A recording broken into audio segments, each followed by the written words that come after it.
पर गुंडा एक्ट की कार्रवाई की है। तो गुंडा एक्ट में क्या होता है कि मुकदमा चलता है, उसके बाद जिले से बाहर कर दिया जाता है, जिला बदल।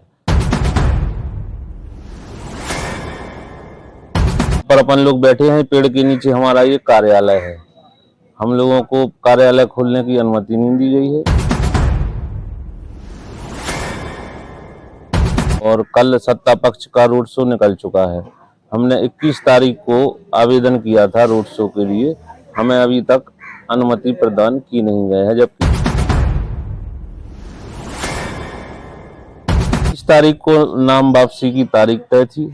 19 तारीख को शाम को मेरे ऊपर मुकदमा लिखा गया कि आप पर्चा लेते हैं तो ये खत्म हो जाएगा, नहीं तो और भी लिखे जाएंगे।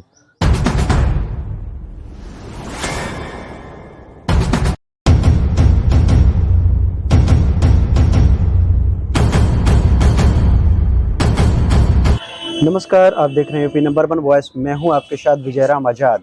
अभी हम हैं महरौनी नगर में और महरौनी नगर का चुनावी मोड़ जो है वो काफ़ी दिलचस्प है। फिलहाल यहाँ का चुनाव जो है त्रिकोणीय ना होकर के दो लोगों के बीच यहाँ का चुनाव फंसा हुआ है, जिसमें सत्ता पक्ष के द्वारा तमाम जो लोकतंत्र जो होता है उसकी अवहेलना करते हुए और उसका खून करते हुए जो है यहाँ पर फिलहाल महरौनी के अंदर और प्रत्याशी जितने भी हैं, निर्दलीय प्रत्याशी हों या फिर किसी पार्टी से उम्मीदवार हों, उनको दबाने का व उनके चुनाव प्रचार के जो कार्यालय हैं उन तक को खुले यहाँ पर नहीं दिया गया है। साथ ही रोड शो की बात करें या फिर यहाँ पर वाहनों की बात करें, किसी भी प्रकार से उनकी परमिशन है यहाँ पर जो है कम से कम या तो दी हैं या फिर चुनाव कार्यालय जो है यहाँ पर किसी के खुलने नहीं दिए हैं।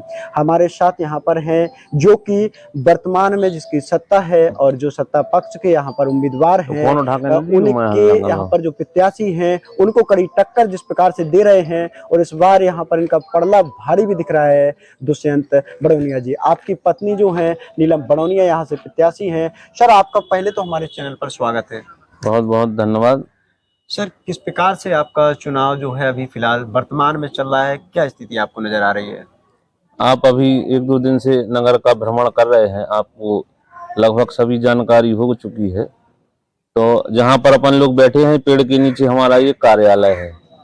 हम लोगों को कार्यालय खोलने की अनुमति नहीं दी गई है। और कल सत्ता पक्ष का रोड शो निकल चुका है। हमने 21 तारीख को आवेदन किया था रोड शो के लिए, हमें अभी तक अनुमति प्रदान की नहीं गई है। जबकि आज शाम को 5 बजे तक का समय है कि जो है आप रोड शो या अपना प्रदर्शन कर सकते हैं। 5 बजे के बाद चुनाव बंद होना है। लेकिन जिस प्रकार से रोड शो निकला है, लोगों को कहना है कि यह रोड शो जो है गांव से लोगों को बुलाया गया था, पैसों से था। आप क्या ऐसे समझते हैं, इस रोड शो का क्या प्रभाव पड़ेगा लोगों पर? देखिए, हमारे नगर के जो लोग हैं, मोहल्लों के लोग हैं, वो सब एक दूसरे को जानते हैं कि कौन किस मोहल्ले से आया है, कौन बाहर से आया है। तो जनता काफी समझदार है, वो सब जानती है। क्या प्रभाव पड़ेगा इसका, अच्छा प्रभाव पड़ेगा या दुष्प्रभाव पड़ेगा, वो आपको जब काउंटिंग होगी जब पता चलेगा। जिस प्रकार से आपके ऊपर एफआईआर दर्ज हुई, आखिर क्या साबित करना वो चाहते हैं? इससे क्या होगा, इसका कोई तरह का प्रभाव लोगों पर पड़ेगा या फिर नहीं? और एफआईआर को आप कहाँ देखते हैं? क्या आपको दबाने का था या आप चुनाव ना लड़ें? किस प्रकार से मतलब एफआईआर का ये पूरा प्रोपेगेंडा जो रचा गया था? 20 तारीख को नाम वापसी की तारीख तय थी। 19 तारीख को शाम को मेरे ऊपर मुकदमा लिखा गया। रात में 10 बजे 11 बजे हमें लगभग पता चला कि हमारे ऊपर मुकदमा कायम हो गया है और यदि आप पर्चा लेते हैं तो ये खत्म हो जाएगा, नहीं तो और भी लिखे जाएंगे। फिर इसी क्रम में पुलिस ने जो है, प्रशासन ने मेरे ऊपर गुंडा एक्ट की कार्रवाई की है। तो गुंडा एक्ट में क्या होता है कि मुकदमा चलता है, उसके बाद जिले से बाहर कर दिया जाता है, जिला बदल। तो ये योजना थी कि जो मुझे जिले से बाहर कर दिया जाए और पूरा चुनाव यहीं पे खत्म कर दिया जाए, लोकतंत्र की हत्या कर दी जाए। तो क्या लगता है, अभी आप नगर में घूम रहे हैं, भ्रमण कर रहे हैं, चुनाव जो है आपका कहाँ तक आपका संभल चुका है, आपके पक्ष में कितना है? देखिए, मुझे इतना परेशान किया गया कि मैं अच्छी तरीके से पूरे नगर का भ्रमण नहीं कर पाया। लेकिन हमारी पत्नी जो कि प्रत्याशी हैं, पूरे नगर का भ्रमण कर रही हैं और महिलाओं का उन्हें काफ़ी सहयोग मिल रहा है, आशीर्वाद मिल रहा है और मुझे पूर्ण विश्वास है कि इस बार जनता हमें सेवा का अवसर प्रदान करेगी। 10 वर्ष रहने के बाद विकास को आपने कहाँ देखा? 10 वर्ष उन्होंने नगर पंचायत के चेयरमैन वो रहे हैं और उसके बाद उनका कहना है कि नगर में हमने विकास किया है और आगे भी विकास करेंगे। आप इन विकास में तालाब, मुक्तिधाम और सोलर पैनल के लिए जो यहाँ पर धनराशि आई थी, उसे आप कहाँ देखते हैं और किस प्रकार का यहाँ पर विकास हुआ है? देखिए, सबसे पहले तो आता है तालाब का मुद्दा। तो उसका सौंदर्यीकरण कम हुआ, गहरीकरण ज़्यादा हुआ। उसकी मिट्टी खोद खोद के बेची गई। 6 महीने तक ये लोग जो है मिट्टी खोद के बेचते रहे। अब एक दूसरी जगह भी खोद रहे हैं अवैध तरीके से। किसरदा? किसरदा में मरम का अवैध खनन इन्हीं के परिवार के लोग कर रहे हैं। जी। तो वो सब आपको भी पता है और सब लोग जानते हैं कौन क्या करता है। और इन्होंने जो विकास किया है कि नहीं किया है, इसका जवाब इनको जनता देगी। तो उनने आरोप लगाया है कि मुक्तिधाम में जो है बहुत बड़ा घोटाला हुआ है। मुक्तिधाम के पार्क के नाम पे हो या मुक्तिधाम स्थल बनाने के नाम पर हो और वहाँ के विकास कार्य को लेकर के जो है उन्होंने वहाँ पर आरोप लगाया है कि यहाँ पर काफ़ी ज़्यादा भ्रष्टाचार हुआ है और पैसा भी जो है यहाँ पर गबन किया गया है। आपको क्या लगता है? ऐसा है कि मुक्ति धाम की जो जगह होती है उस पे किसी प्रकार का दूसरा निर्माण, कमर्शियल निर्माण, रेजिडेंशियल निर्माण, ऑफिस, ये सब नहीं किया जाता है। लेकिन इन्होंने जो है मुक्ति धाम के जस्ट सामने आप देखेंगे ललितपुर रोड पर 5 दुकानें बना के और सुविधा शुल्क लेके और लोगों को दे दी। मुक्ति धाम की जमीन के ऊपर दुकानों का निर्माण कराया गया।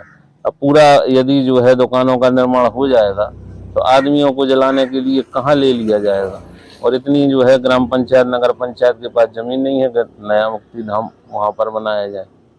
लेकिन इनका आरोप रहता है आपके ऊपर, इनका कहना है कि आप जो है यहाँ पर भूमि पर कब्जा करते हैं और उसी के तहत जो इन्होंने आपको मुकदमा लिखवाया है। तो ये कहाँ तक सही है या फिर ये गलत है? देखिए, बामुश्किल 10 साल से मैं मेहनत कर रहा हूँ और हमने 4-5 कॉलेजों का निर्माण कराया है। हमारे वहाँ पर 4 नंबर हैं जो रोड से लेके कॉलेज तक वो हमारे ही हैं, किसी और को वहाँ नहीं आना है। उसमें से एक 10 फुट का रास्ता कॉलेज के अंदर के लिए गया है, वो हमारे लिए गया है। तो खुला डला रहता है, पेड़ पौधे हमने खूब सारे लगाए हैं। एक छोटा सा गेट लगा दिया तो उसमें हमने बोला है कि ये इन्होंने अवैध निर्माण कर लिया है और भूमाफिया हो गए और ये हो गए।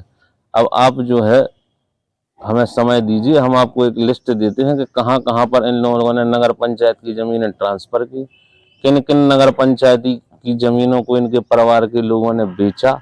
ये सब आपको रिकॉर्ड में मिलेगा और नगर के लोग जानते हैं कि कहाँ कहाँ नगर पंचायत की ज़मीनें बेच दी गई। भूमाफिया ये लोग हैं, हम नहीं हैं। इस बार जनता का मूड क्या लगता है आपको? जनता बिल्कुल शांत है, दहशत भरे माहौल में है, शांति से अपने घर पर रह रही है, जिससे कि सभी प्रत्याशी परेशान है कि अब आगे क्या होने वाला है। आज आपका कोई रोड शो होगा क्या? यदि अनुमति मिलती है तो जरूर निकालेंगे 5 बजे के पहले। 5 बजे के पहले? जी। तो क्या और आगे क्या तैयारियां हैं? 2 दिन का समय बचा है, 2 दिन में प्रचार थम जाएगा। इसके बाद जो है किस प्रकार से आप संपर्क करेंगे या फिर कैसे अपने वोटरों को जो है स्थिर रखेंगे? वोटर सब समझदार हैं, वो स्थिर अस्थिर सब मन बना चुके हैं कि वोट किसको देना है, कहाँ देना है। और चुनाव प्रचार 5 बजे तक है। उसके बाद जो है वोटर पर्ची है और बाकी पोलिंग एजेंट वगैरह हैं, ये सब व्यवस्थाएं देखी जाती हैं जो हम लोग करेंगे। प्रचार आज 5 बजे समाप्त हो जाएगा। क्या इस बार जो है चुनाव आयोग ने जिस प्रकार से एक सीमा तय की थी, उससे ज़्यादा क्या इस बार खर्च किया है प्रत्याशियों ने? अब प्रत्याशियों का, सत्ता पक्ष वालों का तो आप देख ही रहे हैं खर्चा। आप ही बता रहे थे कि बाहर से लोग आए थे, कैसे आए थे, वो सब आपको जानकारी है। हमारा खर्चा तो हमारे कार्यालय की परमिशन नहीं है, रोड शो की परमिशन नहीं है, होर्डिंग लगाने की परमिशन नहीं है, तो हम कहाँ खर्च करें। जितना कम से कम हो रहा है वो कर रहे हैं। तो देखिए यहाँ पर जो है जिस प्रकार से उन्होंने कहना है कि लोकतंत्र की यहाँ पर हत्या हुई है। एक बात तो यहाँ पर जाहिर है कि जितने और प्रत्याशी हैं हर वर्ष इनके कार्यालय खुलते थे। इस बार क्या हर वर्ष की भांति चुनाव प्रचार नहीं रहा, कार्यालय नहीं रहे, लोगों को जो है पहले निर्दलीय थे तो प्रत्याशियों को चुनाव प्रचार करने में सहूलियत होती थी? क्या ये सब चीज़ें जो है कहीं ना कहीं सत्ता पक्ष से इनकी जो है टिकट होने से क्या इसमें कितना प्रभाव पड़ा है? कितना आप समझते हैं कि ये सब जो है इनका एक दबाने का काम रहा है? उस टिकट को इस प्रकार प्रचारित किया जा रहा है कि वो टिकट नहीं है, जीत का सर्टिफिकेट है। और यहाँ पर लोगों को भ्रमित किया जा रहा है कि आप वोट किसी को भी दे दो, सर्टिफिकेट हम ही को मिलना है। तो आप लोग पत्रकार हैं, आप समझ सकते हैं कि जो है गणना किस प्रकार होनी है। तो पूरे पत्रकार महोदय और सभी प्रशासन का और चुनाव आयोग का ध्यान अपेक्षित करूंगा कि निष्पक्ष रूप से यहाँ पर मतगणना कराई जाए। कहा जा रहा है कि पेटियां बदली जाएंगी या फिर सर्टिफिकेट जो है छप चुका है, केवल में मिलना है, तो इसे आप कहाँ तक सही समझते हैं? क्या ऐसा हो पाएगा या फिर नहीं हो पाएगा? क्योंकि सत्ता में जो है उनकी सरकार है। देखिए, पेटियां तो नहीं बदली जा सकती, क्योंकि हम लोग टेंट लगाकर बाहर चौकीदारी करेंगे। जहाँ पर भी पेटियां रखी जाएंगी उससे जो निर्धारित दूरी तय की जाएगी वहाँ पर हम लोग चौकसी करेंगे और बाहर दिन रात वहाँ पर जमे रहेंगे। कौन आ रहा है, कौन जा रहा है, अनुमति से आ रहा है कि बगैर अनुमति के आ रहा है। और वहाँ पर जो है माननीय जिलाधिकारी महोदय से मांग करेंगे कि सीआरपीएफ लगाई जाए, लोकल पुलिस ना लगाई जाए। लेकिन यहाँ पर लोग कह रहे हैं कि सर्टिफिकेट मिल जाएगा, जीते कोई भी, वोट कहीं भी जाए, लेकिन जो यहाँ पर सत्ता पक्ष का उम्मीदवार है उसको सर्टिफिकेट मिल जाएगा। क्या ऐसा हो सकता है या फिर ऐसा होने देंगे क्या? देखिए, पहले भी सरकारें रही हैं, सरकार के नुमाइंदे रहे हैं।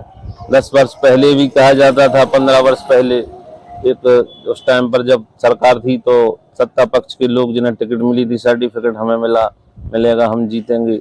लेकिन अभी तक ऐसा कभी कुछ हुआ नहीं। हमारे पिताजी जो है जिला पंचायत के अध्यक्ष बने, उस समय बहुजन समाज पार्टी की सरकार थी। लोग कहते थे 16 वोट हैं वो तो गिने जाएंगे, जो है सर्टिफिकेट तो उन्हीं को मिलना है। लेकिन चुनाव आयोग भी कोई चीज़ है और नियम कानून भी कोई चीज़ है।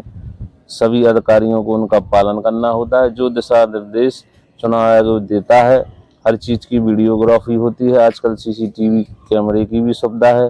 तो हम मांग करेंगे कि जो है काउंटिंग की जगह पर सीसीटीवी कैमरे लगाए जाएं। और पत्रकार हैं, सब हैं, जो है चौथा स्तंभ अभी जीवित है। तो हमें आशा है कि जो है निष्पक्ष चुनाव होगा और निष्पक्ष काउंटिंग होगी। इस बार आप प्रशासन को चुनाव में कहाँ देखते हैं? प्रशासन किस प्रकार से जो है सहयोग कर रहा है और कहाँ अपनी भूमिका निभा रहा है प्रशासन जो है? प्रशासन सत्ता पक्ष के दबाव में है, उनकी मजबूरी है उनकी बात मानना, लेकिन पूरी तरह से नहीं मानते। जो थोड़ा बहुत उनके लिए कर सकते हैं वो कर देते हैं। पूरी तरह से गुलामी अभी वो नहीं कर रहे हैं। स्वाभिमानवी अधिकारी की कोई चीज़ है, किसी का जाग जाता है फिर लेने के देने पड़ जाते हैं। तो आपको उम्मीद है प्रशासन आपकी मदद करेगा? हमें मदद की आवश्यकता नहीं, हमने निष्पक्ष चुनाव की मांग की है। ना वो हमारा पक्ष करे ना किसी और का करें। 14 प्रत्याशी खड़े हैं, निष्पक्ष जो जनता निर्णय करे वो सब सामने रखा जाए। क्या परिसीमन आपके लिए फायदेमंद साबित हो सकता है? देखिए, हमारे नगर के ही लोग हैं सब, जो पहले अंदर हद रहते थे, परिवार बड़े होने के कारण वो दूर दूर रहने लगे। वो यहाँ भी वोटर थे, वही लोग 90% बाहर रहते हैं। और इससे ज़्यादा भी अभी परिसीमन होना है। 2-4 गाँवों का जो है गजट आउट हो चुका है। तो 4-6 महीने में कुआ घोसी है, कसरदा है, मुड़िया, बैतपुर है, प्रक्रिया चल रही है। ये 4 गाँव भी नगर पंचायत में शामिल होंगे। और परिसीमन अभी केवल सीमा बड़ी है। वोटर तो अधिकार पहले ही दिया था माननीय न्यायालय ने कि जो मेहरबानी का वोटर है वो चाहे सीमा के बाहर रहता हो वो वोट डालेगा। तो वोट डालने का अधिकार तो था। अब उनके जो है मकान है वो सब अभी सीमा में आए हैं, वो तो 1-2 साल से आए हैं। लेकिन उन्हें यह कह के भगा दिया जाता है कि तुम्हारा कोई कार्य नहीं किया जाएगा, तुम सीमा से बाहर हो। अब वो सीमा के अंदर हैं, सभी अंदर न बाहर समान रूप से मेहरबानी के नागरिक हैं और सभी को समानता का अधिकार है। जो सुविधाएं जो है आम आदमी को मिलना चाहिए वो मिलेंगी। अभी क्या हुआ है, कुछ मोहल्लों में एक ही परिवार के 6-6 आवास दे दिए गए, किन्हीं को एक भी नहीं मिला। तो इस प्रकार जो है यदि हम जीतते हैं तो इस प्रकार का भेदभाव नहीं किया जाएगा। सब आपका क्या लोगों के लिए जो है, अपने नागरिकों के लिए अगर आप जीतते हैं तो उनके लिए आपका क्या प्रोपेगेंडा है और किस प्रकार की आपकी जो है तैयारियां हैं? पहले जनता का हमें समर्थन चाहिए है। तो जनता जनार्दन से निवेदन है कि हमारा समर्थन करें, पहिए पे मोहर लगाकर हमें विजयी बनाएं। उसके बाद हमारा काम है 5 साल निरंतर हम लोग जो है जनता की सेवा में रहेंगे और जो मूलभूत सुविधाओं जिनकी कमी है वो नगर में लाएंगे। अनेक प्रकार के मुद्दे हैं, लिस्ट बड़ी लंबी है। तो जो समस्याएं हैं वो जनता से पूछ कर ही करेंगे कि आप क्या चाहते हैं, कौन सा काम चाहते हैं, वही काम किया जाएगा। अपने मन से थोपा नहीं जाएगा कि हमें तालाब की मिट्टी खुदवानी है। जनता का उससे कोई लेना ही देना नहीं है, उसे कोई फायदा ही नहीं है। तो देखिए आप थे दुष्यंत बड़ौनिया जी, जो कि महरौनी क्या पूरे ललितपुर जिले की राजनीति में अपनी एक अलग ही पहचान रखते हैं। आपके पिता श्री प्रमोद बड़ौनिया जी जो हैं ललितपुर जनपद में जिला पंचायत अध्यक्ष भी रहे हैं, साथ ही एक ही जो है एक वोट से जीते थे, केवल एक वोट ज़्यादा निकला था। उस समय जो है दूसरी सरकारों ने अपनी पूरी ताकत लगाई थी, जो उस समय सत्ता में थे उन्होंने ताकत लगाई थी कि इनको किसी भी कीमत पर हरा दिया जाए। उसके बावजूद भी जिला पंचायत अध्यक्ष रहे और आज ललितपुर जनपद में आप राजनीति के नायक कहे जाते हैं। और आने वाला समय जो है किस ओर मुड़ता है, फिलहाल महरौनी की जो जनता है, जनता का मूड जिस प्रकार से हमने आपको बताया था, लोग कह रहे हैं इस बार बदलाव लाएंगे। अब बदलाव कहाँ लाएंगे, किस प्रकार का लाएंगे, किसको लाएंगे, ये तो देखने की बात होगी। फिलहाल चुनाव में अभी 2 दिन बचे हुए हैं, उसके बाद जो है तय होगा। 4 तारीख की रात को ही जो है 3 तारीख की रात को तय होगा कि आखिरकार जनता का मूड कहाँ जाता है, किस प्रकार से जो है फिलहाल ये लोग वोट